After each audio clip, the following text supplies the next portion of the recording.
Je voulais vous partager dans le temps qui reste. J'ai commencé un thème qui s'appelle « Dieu nous prépare au réveil ».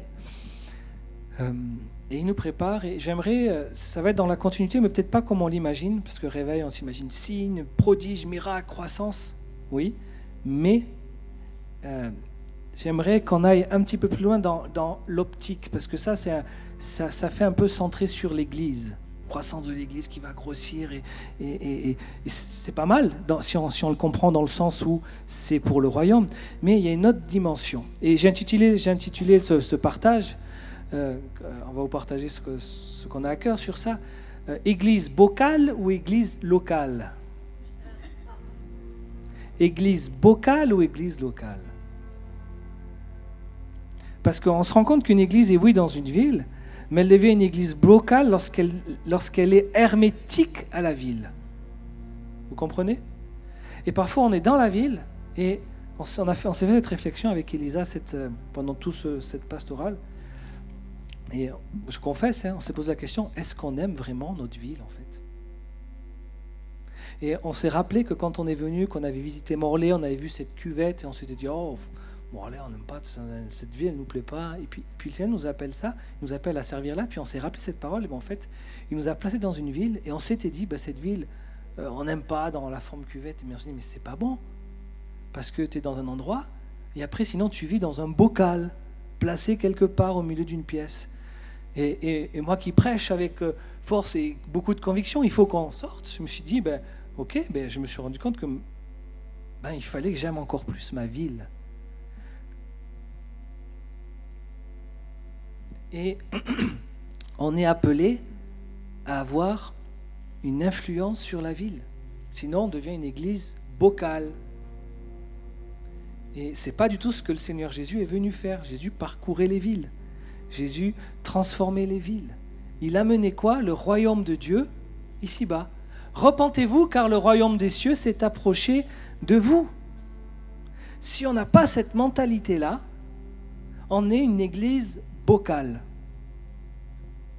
Et comment on passe d'une église bocale à une église locale? Eh bien, en s'ouvrant et en comprenant notre implication, le fait que le Seigneur veut nous utiliser pour transformer.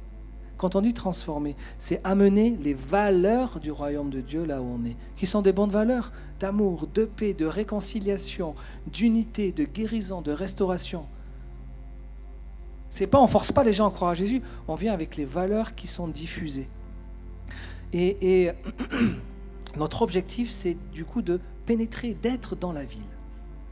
Et dans ce que nous voulons vivre et dans ce que nous allons amener et vivre dans les semaines, les mois à venir, c'est vraiment cette mentalité-là. On ne peut pas être une église bocale si on veut être une église de réveil. Comprenez? On doit sortir vraiment de l'église. Et pour ça, petite réflexion qu'on veut vous amener, c'est comprendre la différence entre la culture du monde, la culture de notre ville, et la culture du royaume. Parce que quand tu aimes la culture du royaume, c'est ça qui va venir toucher le cœur des gens. Lorsque tu viens, tu es porteur du royaume, de cette présence, et ça touche le cœur des gens. Et si on veut recevoir les faveurs de Dieu, on doit incarner les valeurs, les principes du royaume. Et le Seigneur met sa faveur. Pourquoi? Parce qu'il y a quelqu'un qui est porteur, ambassadeur de qui il est. Alors il l'emmène et il positionne. Tu ne positionnes pas un ambassadeur français s'il n'aime pas la France ou s'il ne porte pas les valeurs de la France ou s'il ne représente pas la France. Donc dès lors qu'on revêt les valeurs, les principes, que ce soit en termes de vie sainte, d'obéissance au Saint-Esprit, c'est alors qu'il nous place quelque part pour que nous ayons une influence. Donc incarner les valeurs, les principes de Dieu, ça attire sa faveur. Et les valeurs du royaume, c'est ça qui canalise nos actions. Il y a des choses qu'on ne fait plus parce qu'on a pris conscience qu'on est des représentants. On est des fils, filles de Dieu. On représente le Père. On représente l'Église aussi. Et on doit bien comprendre qu'il y a un combat entre ces deux cultures. Et la culture, vous savez, c'est comme un habit. Et on n'aime pas être déshabillé. Et donc, il y a, que ce soit dans nos vies ou même là où on veut la porter, ce challenge d'être capable de discerner ce qui, dans notre culture, est différente de la culture du royaume. Jésus essayait d'importer le royaume de Dieu par sa vie. Il a raconté beaucoup d'histoires. Le royaume des cieux est semblable à. Le royaume des cieux ressemble à ceci. Il est comme cela pour aider les personnes à comprendre. Mais vous êtes dans une culture, mais moi je vais vous amener à saisir la culture du royaume pour l'amener. C'est ce que Jésus disait, c'est ce qu'il faisait. C'est pour ça qu'il disait, mes pensées ne sont pas vos pensées, mes voix ne sont pas vos voix. Et Jésus connaissait très bien la culture. Il a commencé son ministère à 30 ans. Donc pendant 30 ans, il était imprégné, baigné. C'est pour ça que quand il confronte les religieux, il savait de quoi il parlait. Il avait conscience de la différence entre ces deux cultures, celle du royaume du Père et celle de son pays. Et parfois, on peut être prisonnier dans notre marche avec Dieu. Ça peut empêcher le réveil, ça peut empêcher notre réveil spirituel, parce qu'il y a quelque chose qui est de l'ordre de la culture qui m'empêche de vivre le royaume de Dieu et la culture du royaume de Dieu.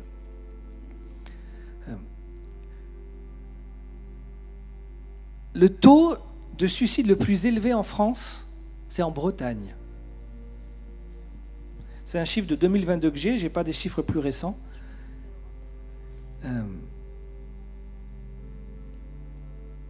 25 décès pour 100 000 habitants. Et vous savez, les départements français où il y a le plus de suicides, c'est aussi en Bretagne. En premier, c'est les Côtes d'Armor, c'est à côté. 30 suicides pour 100 000 habitants. En deuxième, c'est la Manche. En troisième, le Morbihan. Donc Côtes d'Armor, Morbihan. Morbihan arrive en troisième place. Et le Finistère arrive en cinquième place. Donc, regardez, rien que le Finistère, les Côtes d'Armor ou les Morbihan, c'est dans les 5 départements où il y a le plus de suicides en France. Et je discutais avec Jérôme, moi je ne suis pas breton de culture ou d'origine, mais j'essaie de découvrir, de comprendre c'est quoi la culture dans laquelle on est. Et bon, vous savez très bien, les Bretons, ils ont une forte identité. Hein. Il y a la Bretagne et puis il y a la France. Hein, on sait qu'il y a cette forte identité. Mais de par son histoire, il y a un fort repli sur soi. Et dans l'histoire, si on regarde les villes, elles étaient remplies par des bars, comblées par les bars. En 1914, j'ai trouvé cette donnée, il y avait un débit de boisson pour 114 habitants. Un bar, un endroit où ils pouvaient boire pour 114 habitants. Imaginez, ça c'était la culture, la façon de vivre il y a une centaine d'années. Les choses se sont avec les lois, les réglementations, l'exode rural, les choses ont changé un petit peu. Mais du coup, il y a beaucoup de moins de monde dans les bars. Et quel était, à part l'alcoolisme que ça pouvait apporter, les gens parlaient. Les gens parlaient. Et donc, ces lieux de discussion, de relationnel ont été enlevés. Et nous, on a découvert ici que même pour un Breton, bon, quand tu connais, ça va, mais de manière générale, il n'y a pas, comment dire, on a remarqué que même des fois, les voisins entre eux ne se connaissaient pas. Ils ne se connaissaient pas. Tu vas voir, toi, tu arrives de notre ville, tu vas voir, et ils sont même surpris de te voir te présenter. Parce que le Breton, qu'est-ce qu'il va faire ? Eh bien, quand il a son besoin d'aide, il va le faire lui-même, il ne va pas aller demander de l'aide. Il y a comme un endurcissement sur on ne laisse pas l'autre nous aider, il faut le faire, il faut se renforcer, et c'est un endurcissement qu'on voit aussi dans l'endurcissement de cœur. C'est la raison pour laquelle l'accueil est très important dans une culture où on est habitué à être seul et à pourvoir à soi-même. Donc quand on développe ou quand on encourage à l'accueil, c'est parce qu'on vient contrer, on vient apporter la culture du royaume dans une culture où les gens sont parfois seuls. Et c'est notre rôle à tous d'avoir ce cœur pour accueillir. Comprenez ? Et je veux juste vous donner l'exemple de l'église d'Éphèse pour qu'on puisse bien comprendre et que ça puisse s'infuser en nous. Laissez-moi vous présenter l'église d'Éphèse. Est-ce que tu peux afficher là ? Il va y avoir trois diapos, la carte. Voilà où est Éphèse, dans la Turquie actuelle. Eh bien, cette ville d'Éphèse, Paul est venu installer une église, mais dans une culture qui était contraire à celle du royaume. Et je veux qu'on prenne conscience de ça. Donc elle se situe sur la côte de l'Asie mineure, la Turquie actuelle. Il y avait entre 200 000 et 250 000 habitants. Et c'était la capitale de la province romaine d'Asie. Donc un centre politique et aussi religieux régional. C'était une cité sous domination romaine, donc surveillée par un proconsul romain. Et donc l'ordre public était une priorité absolue pour Rome. Et on verra dans Acte 19 cette spécificité. L'ordre public était une priorité. Au niveau de la religion, tu peux mettre le temple d'Artémis. Il y avait le culte d'Artémis, qui était une des 7 merveilles du monde antique. C'est à peu près la surface d'un stade de foot. Et les gens venaient de tout l'Empire pour adorer cette divinité. Donc c'était un centre de pèlerinage et il y avait aussi un commerce religieux qui était associé. Il y avait un énorme impact économique sur la ville.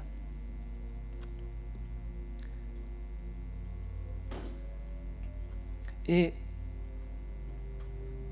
Paul arrive pour implanter l'œuvre du Seigneur Jésus, le royaume. Je voudrais vous montrer ce tableau. Imaginez, dans quel domaine pour comprendre ? Domaine politique, c'était une capitale sous Rome. Il faut bien savoir que l'empereur romain était divinisé. Donc quand tu disais à Jésus d'être soumis, quand tu disais aux gens d'être soumis à Jésus, au Seigneur, eh bien en fait tu leur demandais de ne plus être soumis à l'empereur romain. Il faut comprendre l'engagement que ça a apporté dans la ville. Au niveau de la religion, il y avait le temple d'Artémis, donc il y avait des forteresses spirituelles, de l'idolâtrie enracinée dans l'économie et dans la culture. C'était un centre, donc il y avait une économie, c'était centré sur le pèlerinage, les objets idolâtres. Au niveau de la culture et la société, c'était cosmopolite, il y avait une diversité même de religions philosophiques. C'était un endroit grec, donc la philosophie avait son importance. Et donc, pour une église jeune, eh bien, il fallait arriver à implanter ça et puis amener la mentalité du royaume.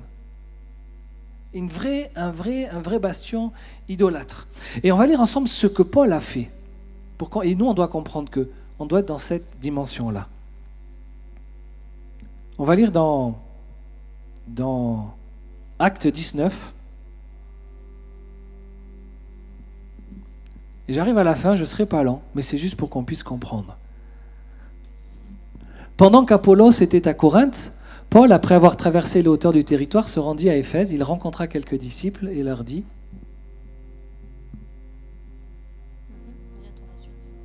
Tu peux mettre jusqu'au verset 25, préparé si tu veux.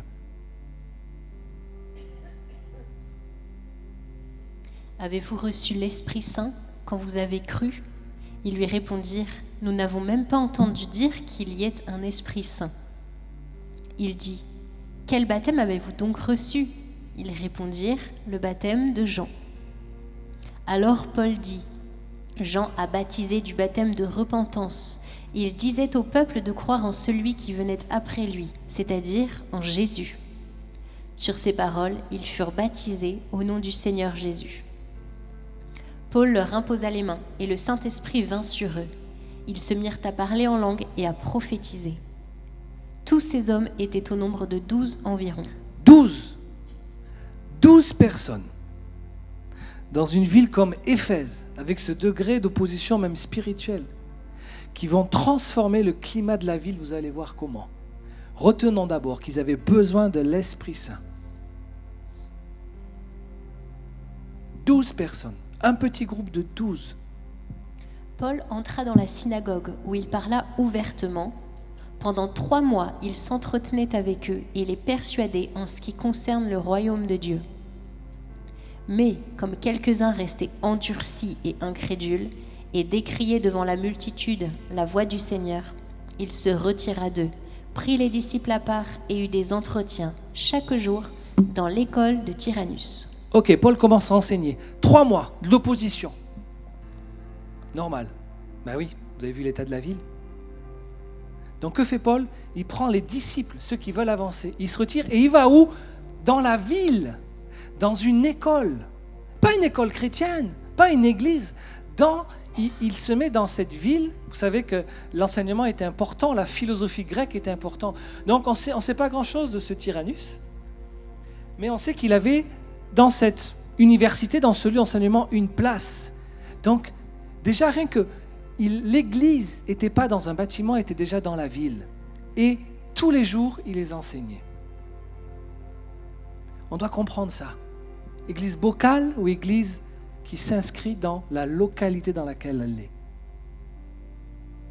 Alors évidemment, aujourd'hui, dans une école, ce serait bien plus compliqué, voire impossible de faire cela avec le contexte. Mais comprenons l'idée derrière.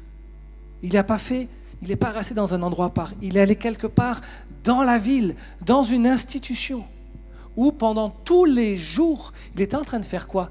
Il était en train de faire une église dans la ville.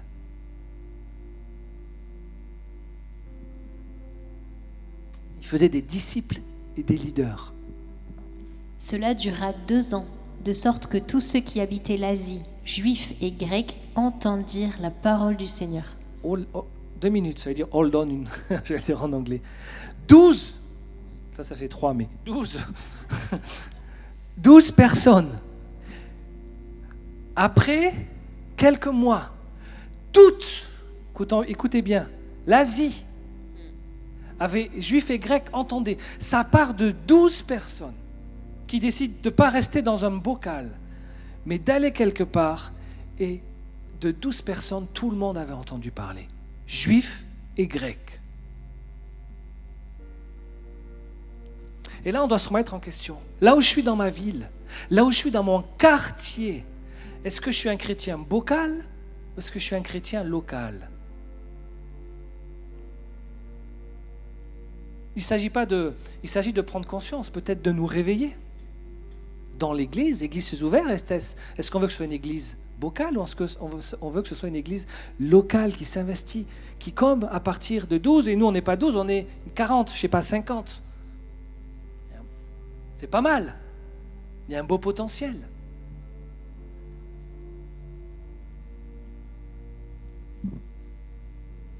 Et Dieu faisait des miracles extraordinaires par les mains de Paul, au point qu'on appliquait sur les malades des linges ou des étoffes qui avaient touché son corps, alors les maladies les quittaient et les esprits mauvais sortaient. Quelques exorcistes juifs ambulants entreprirent d'invoquer sur ceux qui avaient des esprits mauvais le nom du Seigneur Jésus, en disant « Je vous adjure par Jésus, celui que Paul prêche ». Ceux qui agissaient ainsi étaient 7 fils d'un certain Sceva, un des principaux sacrificateurs juifs. L'esprit mauvais leur répondit « Je connais Jésus et je sais qui est Paul, mais vous, qui êtes-vous » Et l'homme dans lequel était l'esprit mauvais s'élança sur eux, les maîtrisa, les uns et les autres, avec une telle force qu'ils s'enfuirent de cette maison, nus et blessés. Cela fut connu de tous, juifs et grecs qui habitaient Éphèse. La crainte s'empara de tous et le nom du Seigneur Jésus fut exalté. Si notre objectif, c'est juste le miracle, le signe et les guérisons, on n'a pas compris. On va vivre des choses, c'est magnifique, puis on va pas comprendre que ça se poursuit un objectif. Les miracles à Éphèse étaient importants pour convaincre. Il y avait plusieurs dieux, ils croyaient. Alors comment le Dieu que Paul prêche était plus grand, plus vrai que les autres? Ils voyaient la puissance de Dieu se manifester. Ce n'était pas juste pour dire, regardez, il y a une guérison, il y a un miracle. Non, la crainte s'empara d'eux et le nom du Seigneur fut exalté. Alors même qu'on veut être une église de réveil, alors même qu'on veut que c'est dans notre vision, faire découvrir Dieu par la puissance de l'évangile. C'est ça la puissance de l'évangile. Mais le but, c'est quoi? Afin de vivre un réveil spirituel dans les cœurs, mais afin de nous-mêmes être un réveil pour la ville, d'être de ceux qui apportent le royaume là où on est. Mais eux, ils étaient coincés par les forteresses de la philosophie, du rationalisme. Et là, tu as Dieu qui fait un miracle, qui délivre des démons. Et bien, pouf, ça te fait exploser les forteresses. La crainte de Dieu s'empare du peuple et Jésus est exalté, Jésus est élevé. Ne soyons pas focalisés sur le miracle pour le miracle. Comprenons que ça fait partie de ce que Dieu fait. On s'en réjouit. Mais le focus, il est plus grand que ça. Regardez l'impact que ça a eu ensuite sur la ville. Beaucoup de ceux qui avaient cru venaient confesser et déclarer ce qu'ils avaient fait. Un assez grand nombre de ceux qui avaient pratiqué la sorcellerie apportèrent leurs livres et les brûlèrent devant tous. On en calcula la valeur et l'on en trouva pour 50 000 pièces d'argent. C'est ainsi que par la force du Seigneur, la parole se répandait efficacement. Après ces événements, Paul forma le projet d'aller à Jérusalem en traversant la Macédoine et l'Achaïe.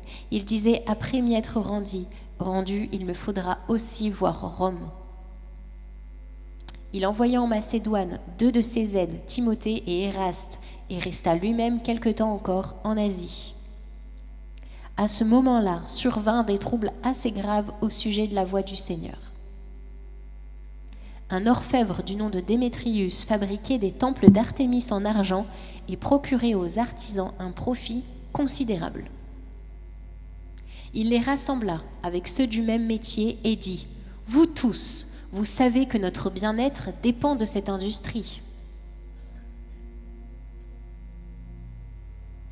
Et vous voyez et entendez que non seulement à Éphèse, mais dans presque toute l'Asie, ce Paul a persuadé et détourné une assez grande foule en disant que les dieux faits par la main des hommes ne sont pas des dieux.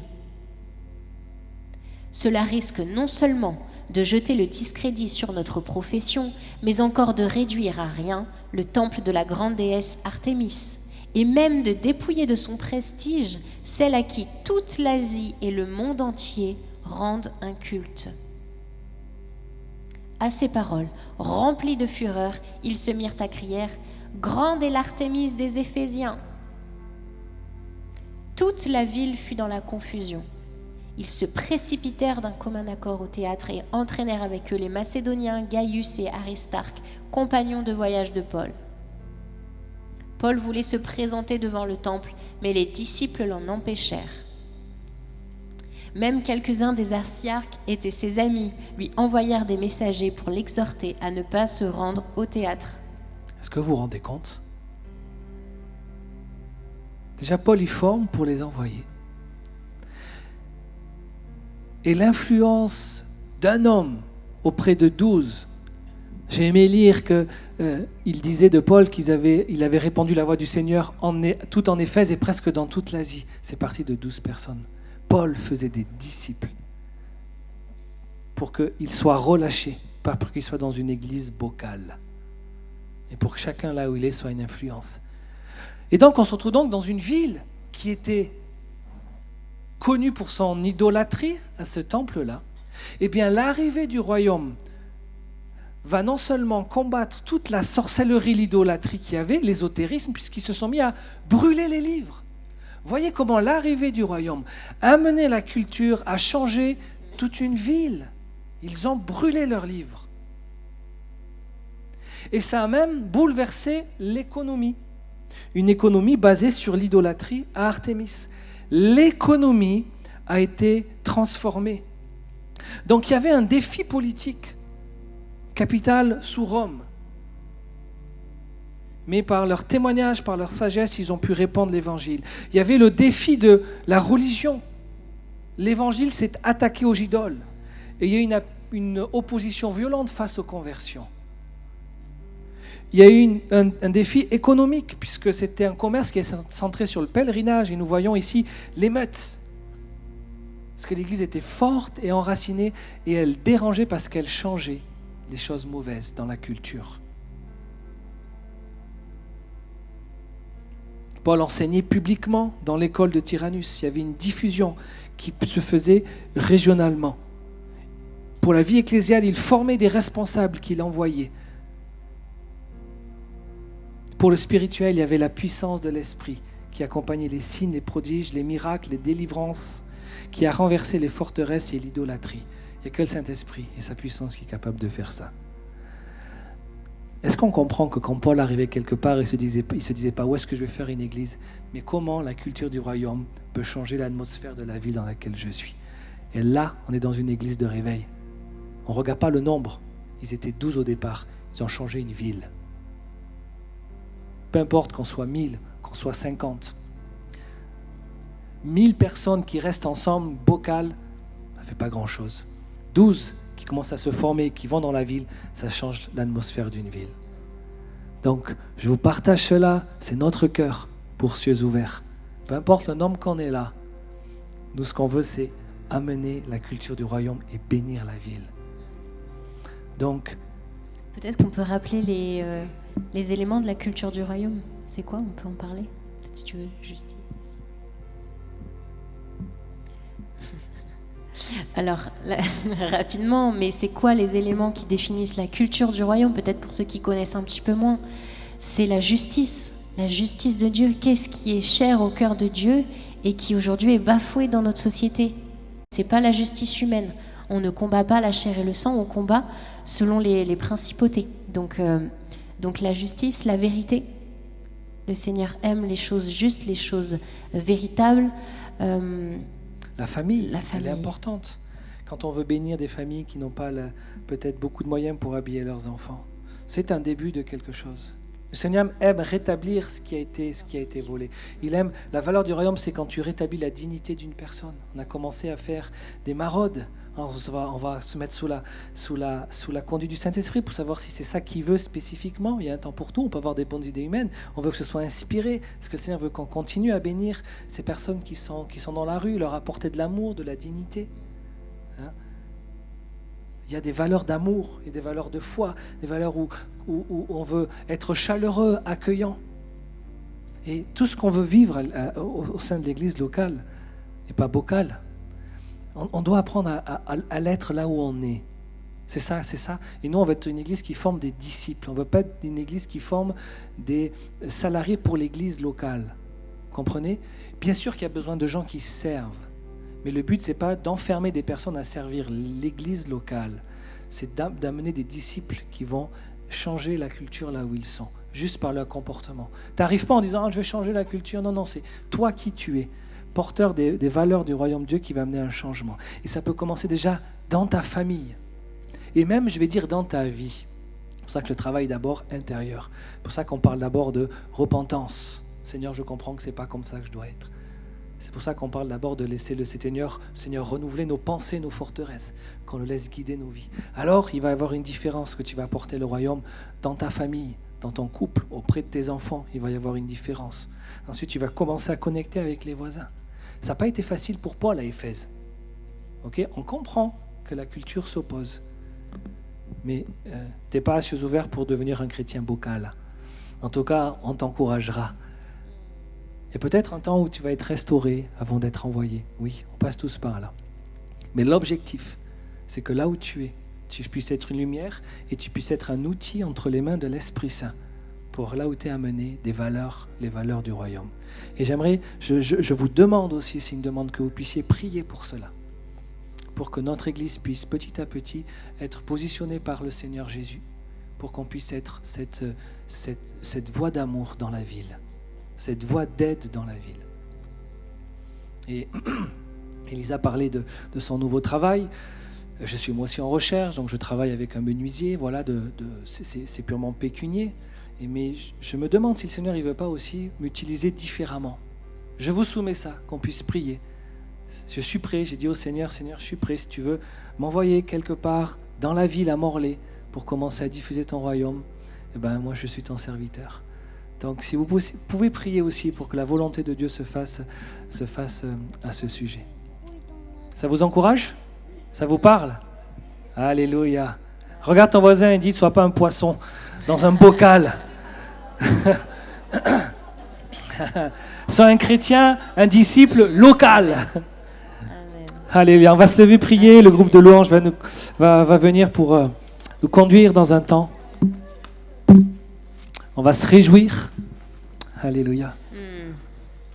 Et on peut devenir un chrétien local, là où on est, quand on comprend qu'on porte sur nous les valeurs du royaume.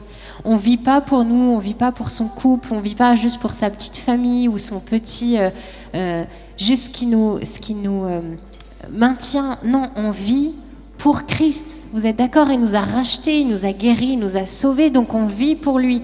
Et si je comprends dans cette dimension que je vis pour Christ, alors c'est tous les jours que je vais manifester Christ de manière naturelle à ma voisine, à la caissière, à la boulangère, à qui tu veux, aux enfants, etc. C'est naturellement que je vais porter Christ là où je suis. Donc, rappelle-toi, tu ne vis pas pour toi, tu ne vis pas pour ton train-train quotidien, tu vis pour Christ. Alléluia. Alléluia. On va faire un temps de prière, juste quelques minutes, puis on chantera le dernier chant, on arrive à la fin, mais bon, on est en agape. Et on va élever la voix tous ensemble, et tu vas commencer à prier. Pour toi d'abord, puis pour ta famille, pour ton quartier, pour ta rue, pour Morlaix. Voilà, tous ces sujets, prends celui qui te tient à cœur maintenant, mais priez pour que l'Église et que toi, tu puisses être un témoin. On peut élever nos voix simplement. Soyons pas timides. Hein. Élève ta voix, ton voisin ne va pas t'entendre parce qu'il va prier aussi. Mais Seigneur, nous prions. Merci de toucher notre Église. Merci de faire de nous des disciples de ton royaume, Seigneur. Merci, Père éternel, de continuer à nous former, façonner pour que nous ne soyons pas une Église bocale, mais nous voulons être une Église locale. Seigneur, nous prions que tu puisses ouvrir des portes dans nos vies, sur le plan professionnel, sur le plan relationnel, afin que là où nous sommes, nous puissions répandre l'Évangile, afin que là où nous sommes, nous puissions répandre cette bonne nouvelle, que ce soit dans un collège, que ce soit dans un lycée, que ce soit sur la route lorsqu'on croise quelqu'un, que ce soit dans un travail. Nous prions que tu puisses nous donner la sagesse, Seigneur, et aussi la compréhension profonde que nous sommes là pour être un témoin de ton royaume, comme Jésus. Et il savait ce qui était dans la culture différente du royaume. Et nous prions que tu puisses... Vous avez déjà arrêté de prier ou quoi? Il n'y a que moi qui prie? Ah non, vous continuez à prier. C'est déjà fini? Non. Élève ta voix, prie autour de toi. Demande, Seigneur, c'est quoi dans ma vie ce qui empêche y a-t-il dans ma culture quelque chose qui empêche la culture du royaume? Positionne-toi maintenant. Continue de prier. Merci Seigneur.